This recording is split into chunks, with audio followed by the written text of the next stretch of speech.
Hello mga amigo o amiga, welcome to this video.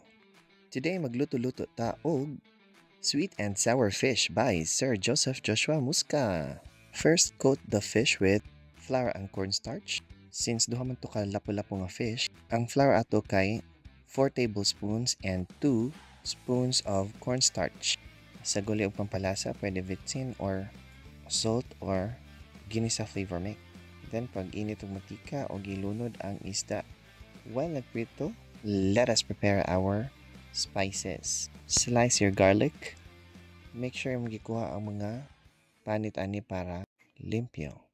And while si Sir Josh ka nag-prepare sa atong mga spices, ako pod kay nagkuha ko og tomato paste. Akong gibutangan og oyster sauce.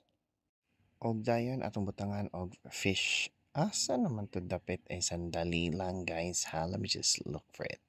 Mo ginatong problema. So ana ra. And then patis or fish sauce, vinegar, butang lang, not much but just enough. Then toyo or soy sauce, sugar para matamis, o ang ato ang never-ending ginisa flavor mix. After ang aking butang ani, wala ko siya gihurot, followed by pepper. And then a little bit of bitsin. Then add water. Ikaw na lang sad ang bana-bana kung daghan ra ba ang imong sauce or dili. Next is mag-prepare ta sa ato ang batter. So this is about 2 tablespoons of flour and then water. Imo lang siyang hilison. And we don't forget to also stir our mixture for our sauce.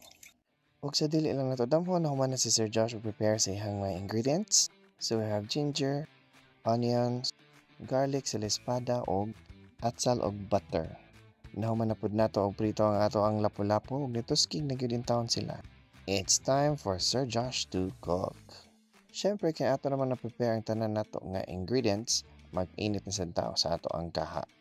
Once na gani nga mainit na sa kaha, then we are going to start putting in our ingredients. Always and always we start with our garlic. Then followed by our onions na red. Charang! And then ato ang ginger. And make sure ato ni siyang i-mix kay para mo gawas gid ang iyang lasa. And syempre once magluto ta dapat na gid ang atong patience. Kaya kung na kay patience, lami sad ang atong pagkaluto. Og syempre na si Sir Josh din sa atong video kay siya magyud ang atong bida ini atong video. Og iya sa ding idea tanan kung giunsa niya pagluto ang iyang sweet and sour nga fish, lapu-lapu. Then after, nga okay na atong malamas, ato na sa ibutang ang ato ang carrots. If you notice, tender love and care ang ato ang pag-ukay-ukay sa ato ang mga ingredients. Ayaw sila pangkulataha. Ug once imong tanaw okay na ang carrots, you put in the sili espada and the atsal.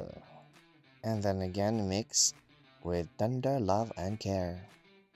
And once makita na nimo nga murag naluto na ato ang mga lamas o ang ato ang mga uban pang ingredients, you then add in the mixture of your sauce. Ana jud daw na magluto dapat feel na feel. So ikaw na lang feel diha.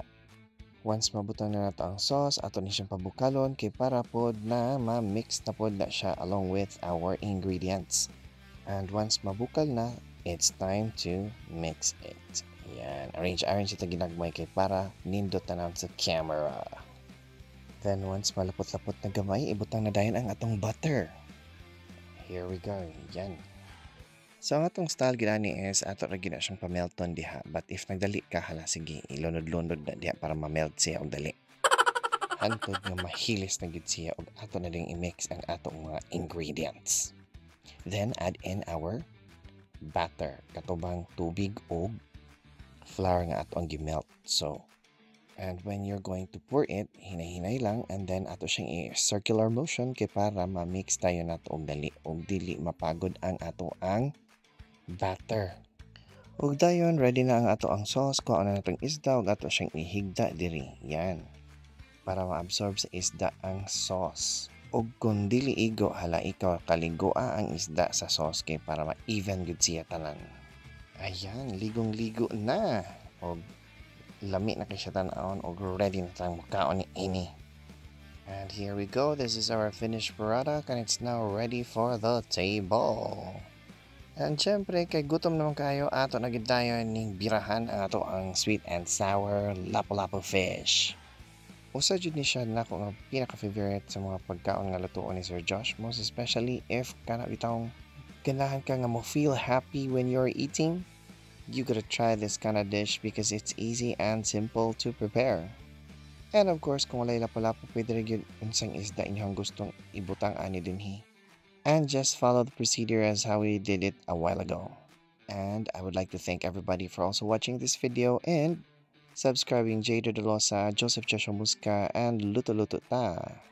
Ambot lang mga amigos o amigas kay ngano while nagtanaw ko diri og nag-record sa kong tingog kay gigutom kog balik og ganahan ko makaog balik aning isda nga lapo-lapo sweet and sour. Og shoutout tayo sa akong mga friends nga supportive kaayo sa mga videos.